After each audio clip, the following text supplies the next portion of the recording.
Hi, everyone. This is Michelle. Thanks for calling in. Sorry we're a couple of minutes late. We're having some technical difficulties with Anne calling in, so hopefully that will get...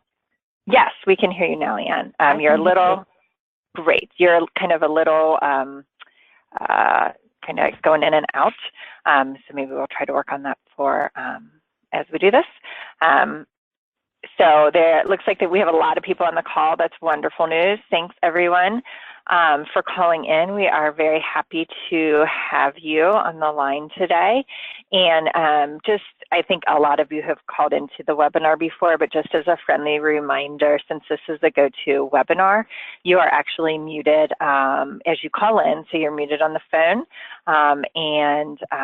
If you have any questions towards the end of the webinar, feel free to raise your little hand function. That should show up, or hit the question mark, and then you can always hit it again once it has been answered or we have gotten further along. So again, thanks for calling in, and I will go ahead and get started with the first slides, and then Anne is going to take over and talk to you about all the wonderful reports we have for you to use in the study. Okay, so we are going to talk about activation and recruitment, as we usually do, our general study updates, and our report training. Report training.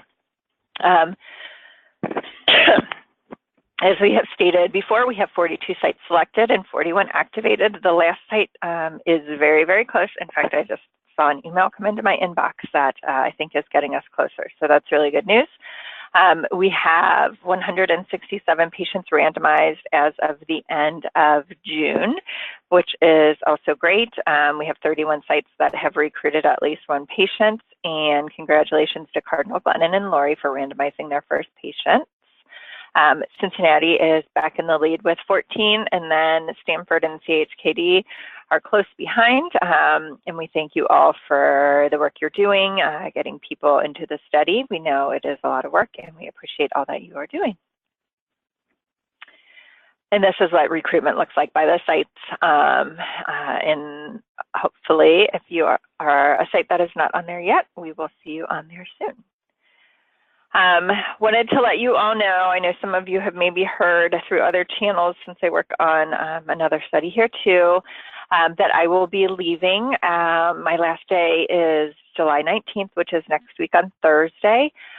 We have known I'm leaving for a while, and so we have been doing a lot of transition planning, and Anne Firesign and Josh Spa will be doing a lot of the work I've been doing until someone can be hired. And my position is posted, so they should be receiving resumes, and I'm trying to get someone in as soon as possible. But I just wanted to let you all know it's been great working with you for the past year. I see all that you're doing, and I know it's a heavy lift, and doing a study like this is a lot of work. So I appreciate all you're doing, and wish you all success as you continue to move forward with the study and all that you're doing. And so we just have Anne's email on there as well as Josh's. And Combined Help, of course, you can always email Combined Help, and Josh monitors that daily, and so we get those emails regularly. We wanted to let you know that the updated paper CRFs and the data entry users manual are now available on the SharePoint site. They are in the same area that they were before. I did have some questions yesterday, so I just want to let everyone on the call know, as you're looking for the paper CRFs, they were listed separately prior to now, but with the Protocol 7 updates, they were actually PDF'd together for the first visit, and then is one PDF, and then subsequent visit forms are a second PDF. And so when you're looking in there, there's actually just two PDFs now, and I know before there were a number of PDFs and they were broken out by CRF title. Again, if you have any questions when you're looking for those, feel free to email me if it's in the next week. After that, if you'll loop in Anne and or Josh, that would be great, so that they can help you find those. And then we also wanted to let you know that we have a combined scheduling tool that we have put on the SharePoint site. This is an Excel file, and it's under the Coordinator Tools and Forms section. So this can help you with your patients that are in the study, you can put in randomization dates and you can calculate out all their visits from there. It's a really handy tool. So we hope that you use it if you would like, and it will be helpful to you as you look ahead in the study and you look at your combined patients and their visits that they need to meet. And then this is our who's who with combined slide. As usual, we usually put that at the end, but since we were going over the changes, we wanted to just put that there for now. So Anne is still our project manager out of UNC, and then general study questions are going to go to Anne in Combined Help, and Josh will monitor Combined Help. And then also they can go directly to Josh. Stephanie is our regulatory specialist still, and then you know, in the meantime with monitoring, those questions will go to Anne and Josh as well. And then Dan and the help desk are always good with data questions. Jen Clegg at CHOP for PROs, Cassandra with the enhanced pre-consent tool, and supplies is Nancy Garbarino. And as always, you can reach out to Mike with any questions that you have. Okay, Anne. Okay, hello everyone. Thanks for joining us today. We hope to that you'll leave here today with a better understanding of what reports are available for you, and that you'll also pick up a few new tidbits of information and ways to make your workload easier. I'd like to send thanks out to Kim Shelley and Josh Baugh for helping me put this presentation together. They were able to share some of their most often asked questions and best practices for using these reports. So I hope that this will be useful for you. So you're going to access the reports from the very first page. You're going to see the little View Reports icon. Just go ahead and click that in order to get to our list of 13 reports. So once you click that, you're going to see a list of all the available reports. Today I'm going to take you through the reports in the order that may be most useful for you. So some of these should be checked weekly. Others could be checked every few weeks, monthly, or quarterly. And some are informational and helpful on a case-by-case basis. So I want to kind of help break down and help you focus on which ones will be the most useful for you immediately. Before we get into the reports themselves, I want you to know that every report can be downloaded in a variety of formats. So once you click into a report, you're going to find the floppy disk icon at the top of the report. Michelle, can you move on to the next slide so everyone can see that? So you're going to be looking for this floppy disk. And then once you click on that, it's going to open up your formats there. So you can have a CSV, download it in Excel, PDF, or Word. I tend to use Excel all the time since I can sort, filter, hide, and easily reorganize the data that I need. For many of these reports, it will be good to print them out, bring them to your team or PI meeting to discuss, take notes, and it's just a really helpful tool during your meetings. My absolute favorite is the patient schedule report. I think this one is the most useful report on a day-to-day basis. And what this one shows here is that you're going to see the schedule for every study participant from your site. And as you see, it lists the patient ID, the most recent completed study visit. Now, this does not refer back to any additional visits that they may have. This is only related to the combined study visits. Then you'll see the screening date, the patient status. Now, status categories that you might be able to see are it's either going to be in screening, which means the patient has not yet been randomized. The patient could be active follow-up, and these for all patients that have been randomized and are active on treatment. Next up is on study, off treatment. This means that the dose change indicates that they've discontinued the methotrexate placebo part. You might see them withdrawn, lost to follow-up, completed, or screen fail. Next column is you'll see the randomization date and then the visit schedule windows that are laid out for the entire follow-up period. So the visit ranges are all tied to the randomization date. And the colors that you're going to see is a very color-coded report here. And these are also explained at the bottom of the report that you download. But yellow indicates that it's an open window. So hopefully you have a patient that is coming in during this time frame. Green is completed visit within the visit range. Pink is a missed visit, or it could be a visit that it would be filed under additional visits, so possibly it's a visit that didn't occur during the previous window.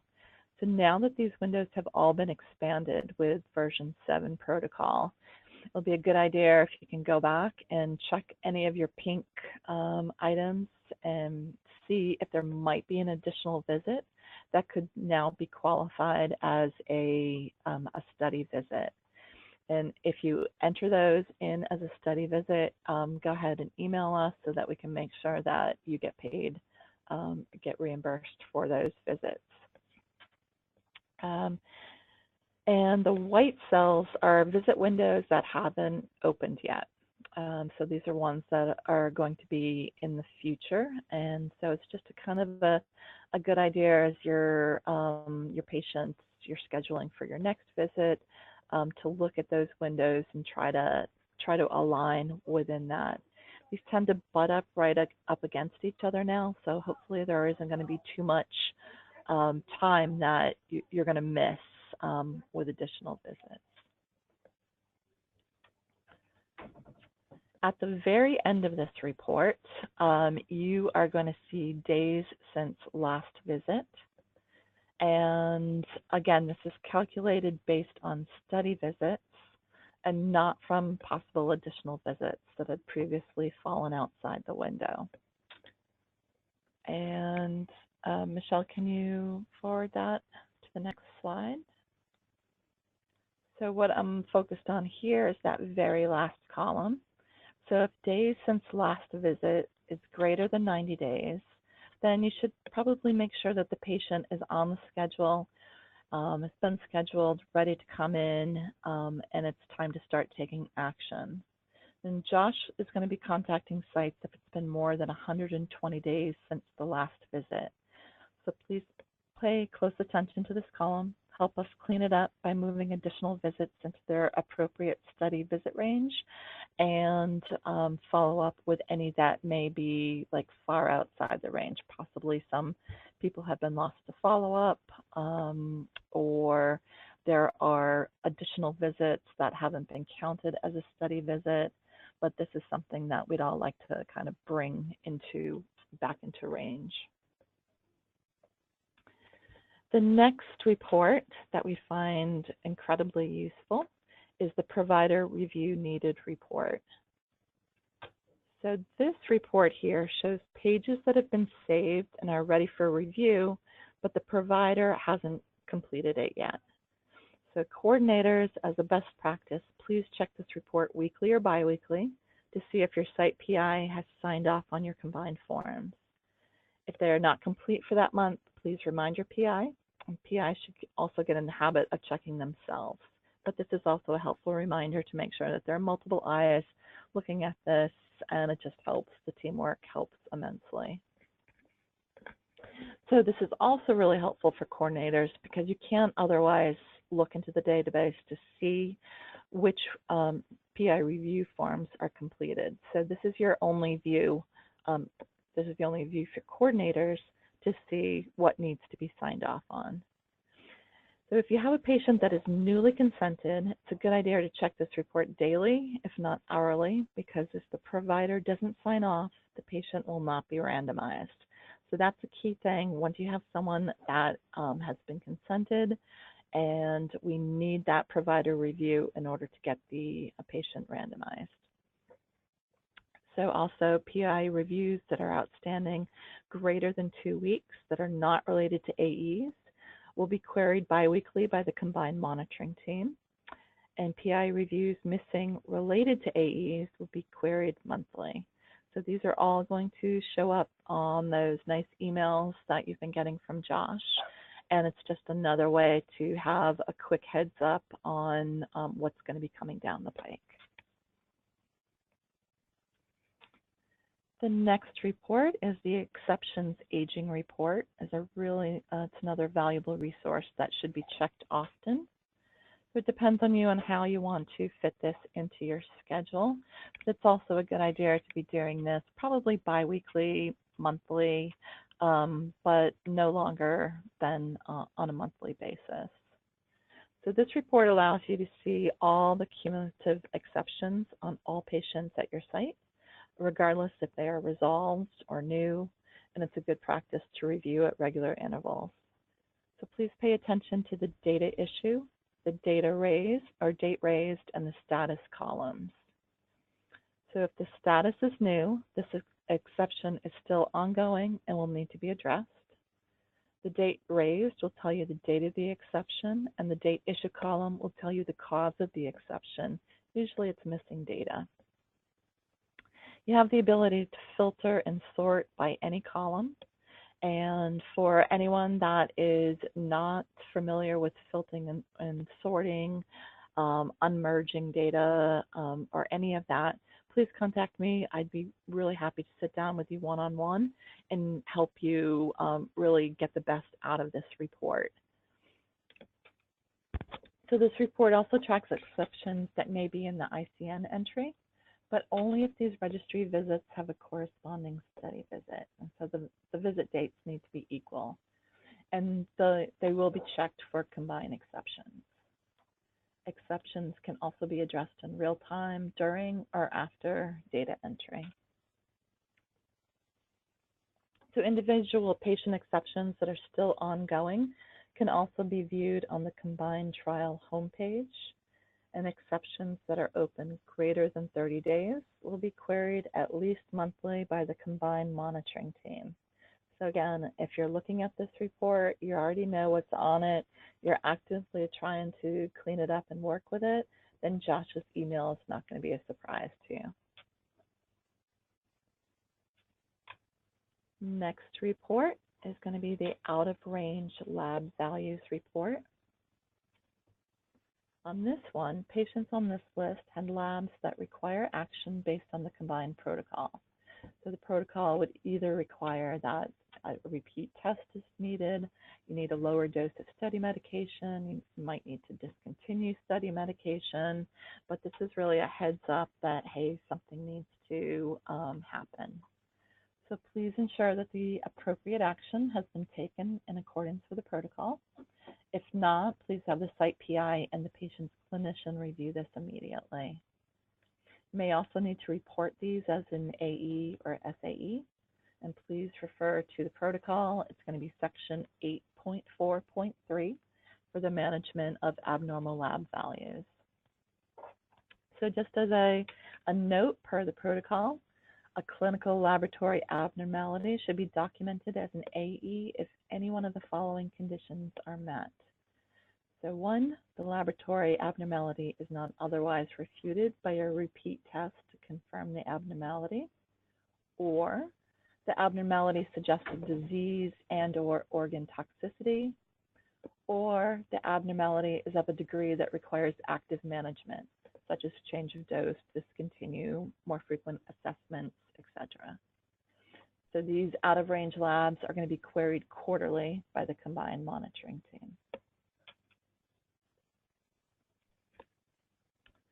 Next up, we're going to look at the adverse event listing report.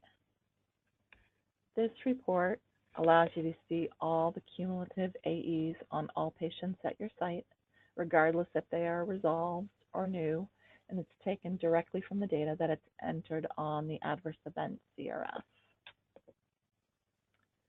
So one of the things that you should note is that each event will have its own row. And as you'll see on this next slide, you're going to see here that for patient 555, there was one date where they had nausea, abdominal discomfort, dizziness, diarrhea. They all started on the same date. They may end on different dates, but each one of these are going to show up separately. Pay attention to the outcome and end date columns. Those that list the AE as ongoing or unknown without a stop date are AEs that still need to be addressed. And it's important to check this report for ongoing items, as these need to be changed once they're all resolved. AEs greater than 30 days that are missing a stop date will be queried quarterly by the combined monitoring team. The next report is the pharmacy shipment report. So this one is helpful in several different ways. You can run regularly as another reminder on when to make your phone calls. So this one shows when the pharmacy shipped the drug, what they shipped, any tracking numbers. And the information comes from both the combined CRFs and the combined pharmacy application. Here's where you can find the history of the shipments for each patient. So this example here shows 10 shipments for patient 618. Shipment 1 is always the randomization shipment.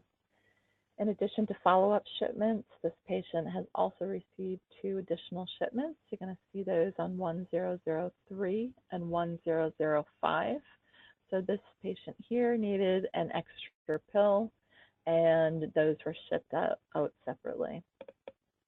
Also, coordinators should be receiving an email when these shipments are sent out. So if you're expecting a shipment and you're not getting that notification, then let me know and I can work with you and the pharmacy to figure out what's going on. And this is also another good way to check to see if the randomization has gone to the pharmacy.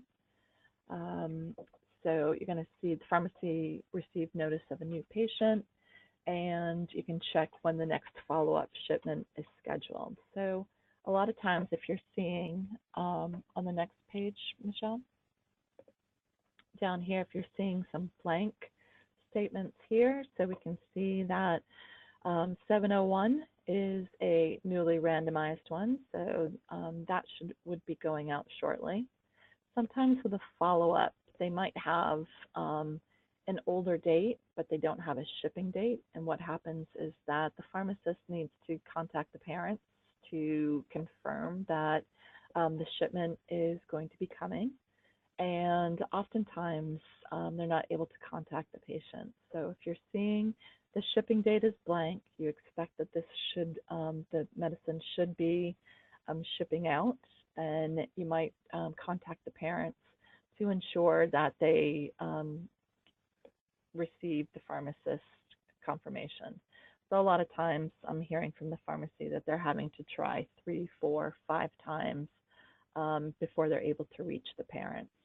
So it's just another way that we could use your help in contacting the parents when there might be a problem. Next up is going to be the ConMed reports. So it's good to use this report routinely to verify your patient meds. You may see some color coding on your report. So what happens here is the pink rows indicate use of steroids after 10 weeks or greater than 10 weeks after week 16. So that's a primary endpoint. Yellow rows indicate a potential failure to complete steroid taper by week 16. So these are kind of your heads up that something's going on with the steroids. So if you're seeing colors, then pay attention and try to determine what's going on. These next reports here are kind of fall into the category of a group of good to know reports. So they have useful information, but aren't necessarily part of your daily life. You might want to get into the habit of checking these monthly, every other month, quarterly, or if there's something that you need to know specifically about them. But the PRO summary report is a good one to routinely check to ensure that the PROs have been collected for each of your patients. The research lab report shows when the biosamples were collected for visits. So this is going to be filled out for visit 3, 4, and visit 9 or 10. And it simply shows what was input on the research lab CRF. So what we've been seeing is that oftentimes people are forgetting to fill out this CRF. So you're going to see this on the next page. It's just going to be the research lab tab. And so what's happening is that although you're forgetting to fill out this CRF, you're collecting and shipping the samples. So that's absolutely wonderful. We're glad to have many more samples than we have on the report. So we would just like to kind of coordinate and streamline this. So just remember that once you have a sample, go ahead and click on this, fill out when it was taken and what the dates were. And it's as simple as that.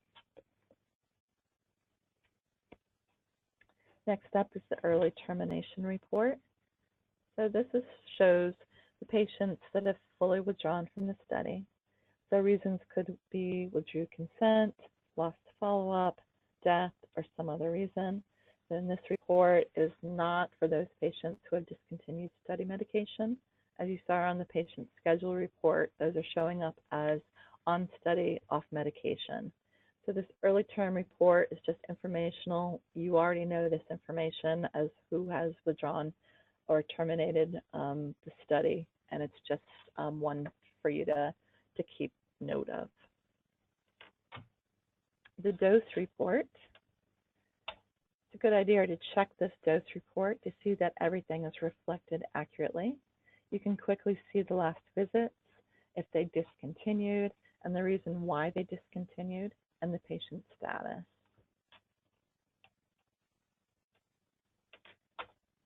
The next report is the hospitalization report. This one is another one that's good to check for accuracy. There shouldn't be any surprises here. And that's all I have for you as far as reports. I hope it was helpful. Many of these reports will help simplify your work, we hope. We still have a few more that we are tweaking. We're adding patient status to a couple of the reports, and we're changing provider review for those that are off medication. We have a couple of other ones that are just being tweaked and changed, and we want to make these as helpful as possible. So please email me if you need help with downloading, sorting, filtering, or working with any of these reports. Again, I'd be happy to help you one-on-one. Don't be shy about asking for help. And that's all I have. Michelle, do you have anything else?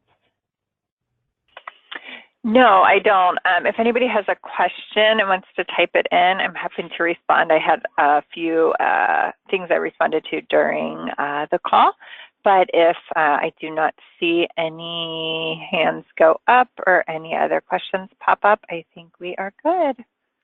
I'm not seeing anything. Thank you, Michelle and Anne. I hope these report review is helpful for centers to sort of refresh their memories. A lot of this information is also on the SharePoint site as well, but it's always good to get a refresher on what kind of reports to focus on and develop actually a cadence of how often to look at these reports at the center level within the teams. Okay. All right. I don't see anything new, yeah. So I think we're good. Thank you all. Thanks, everyone. Bye-bye. Thank you. Bye. Goodbye.